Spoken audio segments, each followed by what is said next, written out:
देखिए, लाल किले से पीएम मोदी ने दिमागी नक्सलवाद को लेकर देश को आगाह किया, लेकिन इसके अगले ही दिन कांग्रेस के वरिष्ठ नेता पी चिदंबरम ने सोशल मीडिया पर लिख दिया, मुझे दिमागी नक्सली होने पर गर्व है।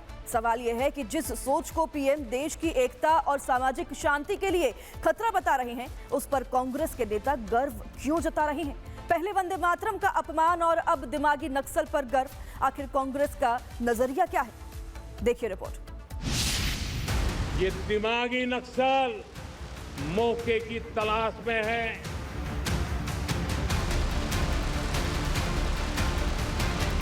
लाल किले की प्राचीर से प्रधानमंत्री नरेंद्र मोदी का संदेश, दिमागी नक्सलवाद के खिलाफ करारा प्रहार।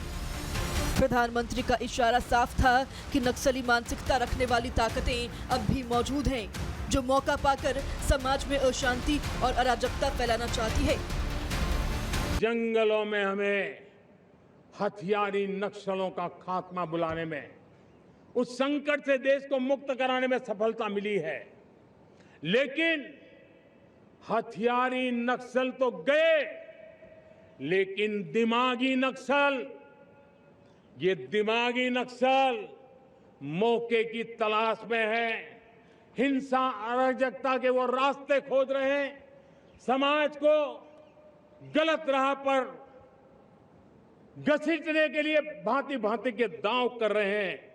इन दिमागी नक्सलियों को पहचानना होगा, इन दिमागी नक्सलियों को आइसोलेट करना होगा और राष्ट्र को विकसित राष्ट्र बनाने की मुख्य धारा की ओर देश की युवा पीढ़ी को जोड़ना होगा।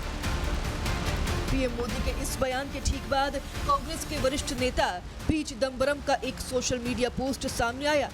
सिर्फ कुछ शब्द, लेकिन सियासत में भूचाल मचाने के लिए काफी। उन्होंने एक्स पर पोस्ट करते हुए लिखा, मुझे दिमागी नक्सल होने पर गर्व है।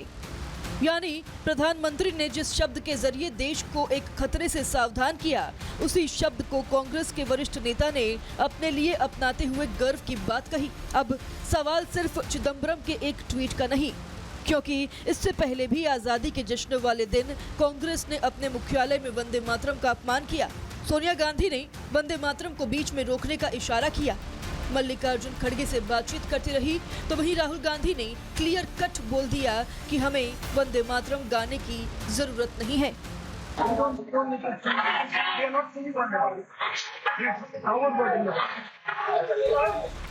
ऐसे में सवाल उठता है कि क्या कांग्रेस को देश के राष्ट्रगीत पर पूरे स्वरूप से परेशानी है? दिमागी नक्सल पर गर्व होना कांग्रेस की किस सोच को दर्शाता है? क्या कांग्रेस की सोच में नक्सलवाद के लिए सॉफ्ट कॉर्नर है? राष्ट्र के मुद्दों पर कांग्रेस का असली चेहरा आखिरकार क्या है? ये सवाल इसलिए भी उठते हैं क्योंकि नक्सलवाद सिर्फ कोई राजनीतिक बहस नहीं, देश के दशकों तक नक्सली हिंसा का दंश झेला है। सुरक्षा बलों ने जान गंवाई है, आम नागरिकों ने इसकी कीमत चुकाई है। बहरहाल, पहले वंदे मातरम पर विवाद और अब I am proud to be दिमागी नक्सल, यानी राष्ट्रगीत हो या राष्ट्र की सुरक्षा, हर राष्ट्रीय मुद्दे को कांग्रेस अपने सियासी नजरिए से देखने की कोशिश करती है। और अब देश पूछ रहा है, वंदे मातरम के सम्मान से लेकर दिमागी नक्सलवाद के समर्थन तक, क्या ये सिर्फ बयान है या फिर कांग्रेस की सोच की झलक? Bureau report, Republic Bharat.